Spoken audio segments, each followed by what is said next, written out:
పరిష్కార మార్గం.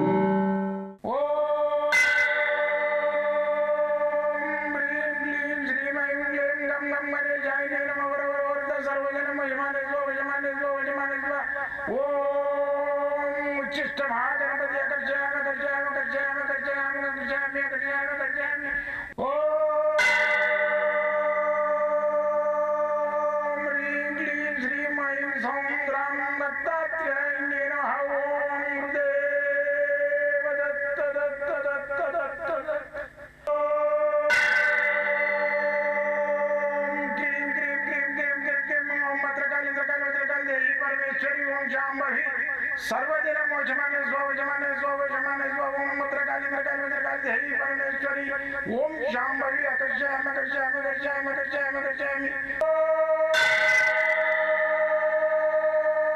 चट चट चट चट चट ज्वाल ज्वाल ज्वाल नरसिंहाय लक्ष्मी नरसिंहाय अकर्षयामि अकर्षयामि अकर्षयामि ओम चट चट चट चट चट चट चट ओम चट चट चट चट चट ओम चट चट चट चट ज्वाल ज्वाल ज्वाल ज्वाल नरसिंहाय लक्ष्मी नरसिंहाय अकर्षयामि अकर्षयामि अकर्षयामि अकर्षयामि अकर्षयामि अकर्षयामि राजाधिराज योगिराज परब्रह्म सद्गुरु सच्चिदानंद साईनाथ महाराज ओम गुरुदेव दत्त दत्त दत्त दत्त दत्त ओम मातृदेवो भव ओम पितृदेवो भव ओम आचार्य देवो भव ओम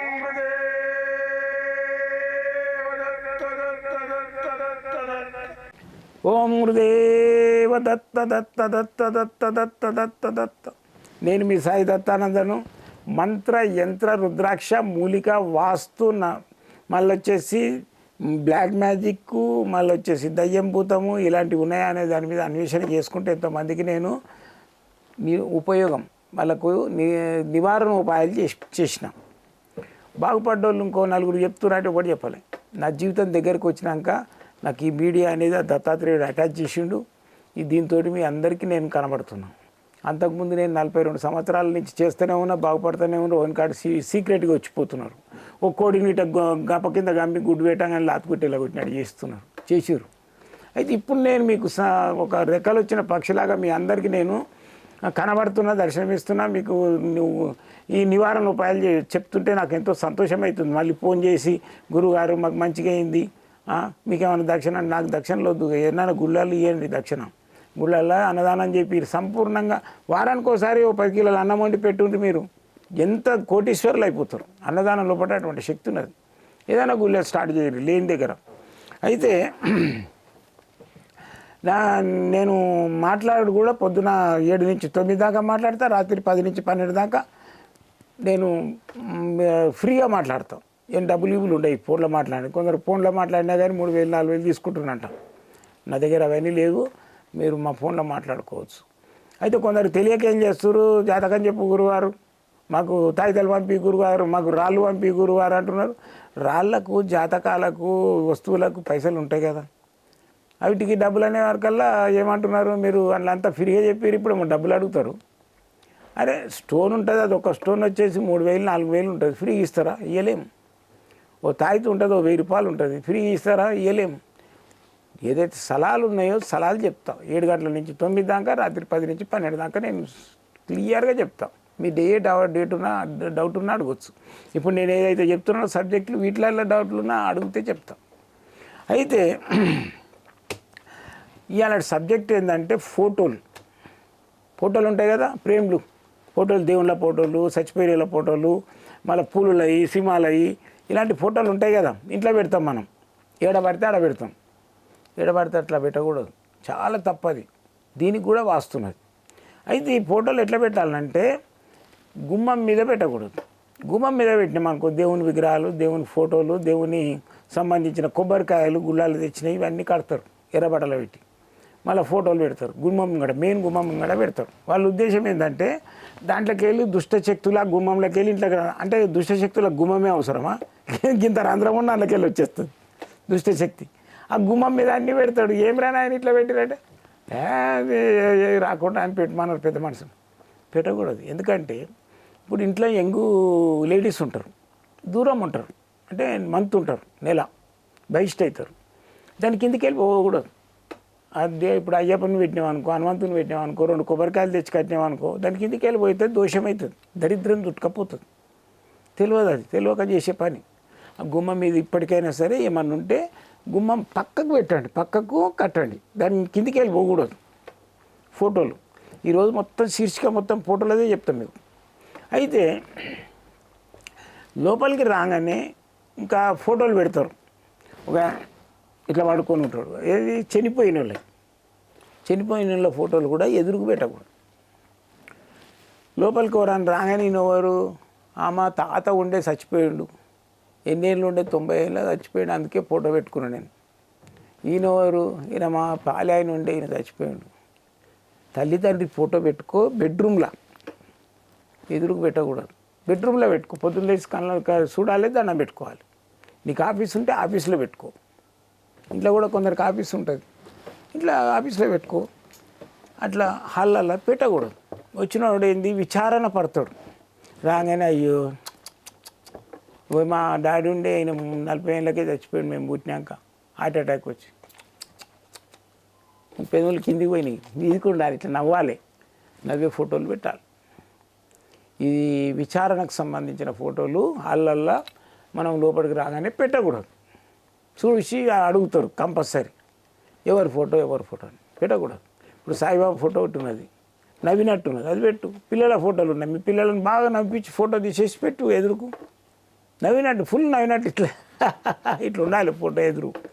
వచ్చినవాడు కూడా దాన్ని చూసి నవ్వుతాడు. శుభసూచకం నవ్వు. అహహ అనే బీజాక్షరం ఏదైతుందో చాలా ఆహ్లాదకరమైన బీజాక్షరం అది. అది ఏంటంటే ఫస్ట్ బీజాక్షరం, బీజాక్షరాలల్లో మొదటి బీజాక్షరం హా అనేది. అని అవుతాం మనం. ఆ బీజాక్షరం వస్తుంది కదా దాంట్లో అది హెచ్ కాదు, ఏతోటి వచ్చేది. అయితే ఆ బీజాక్షరం చాలా పవర్ఫుల్ ఉంటుంది, అందుకే నవ్వుమంటారు అందరూ పెద్దలు. కొన్ని ఏరియాలలో అయితే లాఫింగ్ క్లబ్స్ కూడా ఉన్నాయి, నవ్వేటివి. నవ్వు అనేది ఆ బీజాక్షరంతో వస్తుంది కాబట్టి వానికి సంపూర్ణ ఆరోగ్యంగా ఉంటాడు. నవ్వే ఫోటోలు పెట్టండి హాల్లో, ఓకేనా. అయితే నెక్స్ట్ వచ్చేసి కిచెన్లో ఏం చేస్తారు వాళ్ళు, ఫోటోలు ఏదో ఒకటి పెట్టేసేస్తారు, పెట్టకూడదు. దాంట్లో ఏం చేయాలంటే కిచెన్లో అన్నపూర్ణేశ్వరి విగ్రహం ఇది ఫోటో పెట్టాలి. నాన్ వెజ్ తినే వాళ్ళైతే కొంచెం పక్కకు పెట్టాలి. మళ్ళీ వచ్చేసి సాయిబాబా వండుతున్నట్టు ఉంటుంది, ఒక పెద్ద బాండువల చేయబెట్టి తిప్పుతున్నట్టు ఉంటుంది, ఆ ఫోటో పెట్టు. ఆయనకు నాన్ వెజ్ ఏమి ఉండదు ప్రాబ్లం. ఒక అన్నపూర్ణేశ్వరికి అయితేనే వెజిటేరియన్ వాళ్ళు పెట్టుకుంటే మంచిది. సాయిబాబా వెజ్కు నాన్ వెజ్ వాళ్ళు ఎవరైనా సరే వంటశాలలో పెట్టుకోండి, ఆ సాయిబాబా వండుతున్నట్టున్న ఫోటో. నెక్స్ట్ వచ్చేసి ఇక బెడ్రూమ్లో ఏం పెట్టాలి, మీరు పడుకునే బెడ్రూమ్లకు ఎవ్వరు రావద్దు. మీ తమ్ముడు కానీ, మీ అమ్మ కానీ, మీ నాన్న కానీ రాకూడదు. బెడ్రూమ్ అంటే దాన్ని ఏమంటారు, శయనశాల, శయనించే గది. అది మీరే శయనించే గది కాబట్టి దాంట్లోకి ఇంకోటి రావద్దు. ఒకసారి ఏమైందంటే అర్జునుడు అనివార్య కారణాల వల్ల ఈమె ధర్మరాజు, ద్రౌపది ఇద్దరు బెడ్రూమ్లు ఉన్నారు. ఆయన గొంతుల వారికి ఉండేది ఆమె, ఆ రూపంలో ఉండేది ఆ శక్తి స్వరూపిణి ఆమె. అయితే ఈ 5గురు ఒకటే ఆత్మ, పంచాత్మలు. ఎవరైనా శరీరం ఒకటే, ఆత్మ ఒకటే అన్నమాట. ఒకడే 5 రూపాయలలో పుడతాడు. అయితే ఈ ధర్మరాజాలు ఉన్నప్పుడు ఈయన పోకూడదు కదా బెడ్రూమ్లకు. ఈయన యుద్ధము అనివార్య కారణాల వల్ల యుద్ధానికి పోవాల్సి వచ్చింది. ఆ ధనస్సు, ఈ విల్లంపులు ఏవైతున్నాయో ఆయన రూమ్లో, ఆ రూమ్లు ఉన్నాయి. అటు పక్కకు చూసుకుంటూ పోయి 2 తీసుకొని వస్తాడు. వస్తే అప్పుడు అర్జున అని అంటే అటు ముఖం తిప్పుకొని బయటకు వచ్చేస్తాడు. దీనికి ఏంది భీష్ముని అడుగుతాడు, నేను ఇట్లా చేసిన తప్పుకు దీనికి ఏంది నీ బెడ్రూమ్లోకి వచ్చిన అంటే, నువ్వు నపుంసకుని వై, బృహన్నల వై, ఇదే శరీరంతో అనుభవిస్తావు కొన్ని రోజులు. అందుకే ఆయన బృహన్నల అయ్యిండు కొన్ని రోజులు. డ్యాన్స్ నేర్పించిండు ఎవరి దగ్గర, విరాటరాజు కూతురుకు. అటువంటివి ఉంటాయి. అందుకని ఏంటంటే బెడ్రూమ్లకు ఇతరులు పోకూడదు. బెడ్రూమ్ లోపల ఏముండాలంటే కుక్కలు, 2 కుక్కలు, ఆడకుక్క మగ కుక్క సంగమిస్తున్నట్టు ఉండాలి ఫోటో. పిల్లలు కాని వాళ్ళకు కూడా పిల్లలు అవుతారు. మళ్ళీ వచ్చేసి పక్షులు సంగమిస్తున్నట్టు ఉండాలి, ఏది బెడ్రూమ్ లోపల. మళ్ళీ వచ్చేసి మనుషులై పెట్టవద్దు సంగమిస్తున్నట్టు, కోతులై పెట్టవచ్చు, జంతువులై పెట్టుంది, పక్షులై పెట్టుంది సంగమిస్తున్నట్టు పెట్టినట్టయితే పిల్లలు కాని వాళ్ళకి కూడా పిల్లలు అవుతారు. ఇది బెడ్రూమ్లో పెట్టే ఫోటోలు. ఓకేనా. ఇక వచ్చి నైరుతిలో మామూలుగా తల్లిదండ్రులు ఉంటాడు. దాని లోపల ఏంటంటే నైరుతి లోపల ఒక పెద్ద కొండలాగున్నది, నీళ్ళు ఇట్లా కొండలు వస్తుంటాయి కదా జారినట్టు, అలాంటి ఫోటో ఒకటి పెట్టేసారు. కొండలు ఉండాలి అట్లా ఫోటోలో. నెక్స్ట్ వచ్చేసి ఈ నైరుతి అయిపోయింది కదా, ఇక మిగిలింది ఈశాన్యంలో ఎవరు ఉంటారు? దేవుడు ఉంటాడు. దేవుడు గది ఉంటుంది. ఆ గదిలో ఏం పెట్టాలి? ఓన్లీ విగ్రహాలు పెట్టాలి, ఫోటోలు పెట్టద్దు. ఎందుకు పెట్టద్దు? ఫోటోలు పెట్టినా పైకి మన ఉండేది 6 feet 7 feet పైన పెట్టాలి ఫోటోలు. ఎందుకు స్వామి మరి పూజలు పెట్టుకుంటాం కదా, మేము పూజ చేస్తాం, కాళికాదేవి ఫోటో ఉంది, మళ్ళీ అమ్మవారి ఫోటో ఉంది, లక్ష్మీదేవి ఫోటో ఉంది, వాటికే పూజ చేస్తామంటే ఆ ఫోటోలు పూజనేం కాదు. ఎందుకు కాదంటే పూజలల్లో మన రూపం పడుతుంది. ఏది ఆ ఫోటోలో నిలబడితే మన రూపం పడుతుంది, అద్దం ఉంటుంది కాబట్టి మన రూపానికి మనమే పూజ చేసినట్టు అవుతుంది. శుక్లాంబరధనం విష్ణు శివుడు, ఆ గణేశుడు ఎక్కడ పోతాడో కానీ నువ్వే కనబడుతుంటావు వాళ్ళ. అందుకని చెప్పేసి అద్దం ఫోటోలు పెట్టకూడదు, విగ్రహాలు పెట్టాలి. ఇంత ప్రమాణం అంటే ఇది దీన్ని ఏమంటారు? థమ్స్అప్, తంబు అంటే ఇది తంబు అంటారు దీన్ని, అప్ అంటే ఇది.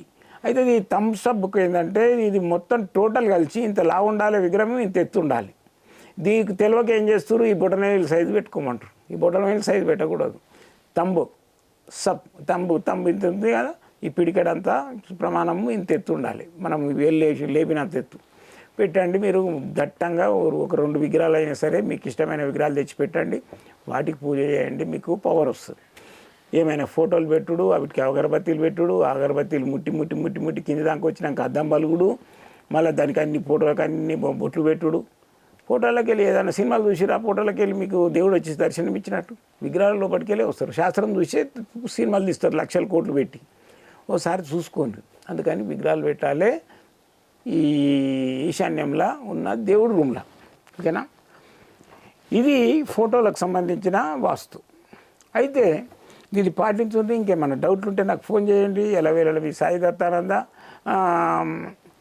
వాచ్లు కూడా ఏదైతుందో మనకు ఎదురుగా పెట్టుకోవాలి. మనం పండుకొని లేవగానే ఎదురుగా వాడాలి. టైం అంటే నువ్వు టైం అనేది మెయింటైన్ చేయాలి నీ జీవితంలో. టైం అనేది జీవితంలో మెయింటైన్ చేయాలి. లేకుంటే పండుకుంటావు 8 అయిండొచ్చు అని మళ్ళీ పండుకుంటావు 10 గంటలకు లేసు, సోమరితనం వస్తుంది. అందుకని వాచ్ ఎదురుగా ఉంటే నీకు టైం చూపిస్తుంటుంది. మనకు ఎదురుగా కాళ్ళ దగ్గర ఉండాలి వాచ్. ఓకేనా. అయితే ఇప్పుడు నన్ను కలవాలని అనుకుంటే మాత్రం మీరు పొద్దున 10 గంటల నుంచి సాయంత్రము 4 గంటల వరకు నేను ఆఫీస్లో ఉంటా, వచ్చి కలవచ్చు. మీకు సలహాలు కావాలంటే మాత్రము పొద్దున 7 గంటల నుంచి 9 దాకా నేను ఫోన్లో సలహాలు చెప్తాను. రాత్రికి 10 నుంచి 12 దాకా చెప్తాను. మధ్యాహ్నం మాత్రం ఫోన్లు నా దగ్గర ఉండయి. ఏం గురుగారు మీరు ఫోన్లో మాట్లాడుతున్నారు, ఎప్పుడు చేసినా మీ వాళ్ళు ఎత్తుతున్నంటే ఎత్తుతారు. నేను మిగతా టైంలలో ఇక్కడ క్లయింట్లతోటి మీ అందరితోటి నేను జాతకాలు చెప్పుడు ఇవన్నీ ఉంటాయి కాబట్టి ఆ టైంలో నాకు దగ్గర ఫోన్లు ఉన్నాయి. కాబట్టి పొద్దున 7 నుంచి 9 దాకా ఉంటాయి, రాత్రి 10 నుంచి 12 దాకా ఫోన్లు నా దగ్గర ఉన్నాయి. ఒకటి సోమవారము మంగళవారము ఈ 2 రోజులు స్ట్రిక్ట్గా హాలిడే ఉంటుంది. ఆ 2 రోజులు రాకుండా మిగతా రోజులలో ఎప్పుడైనా రావచ్చు. జై గురుదత్త.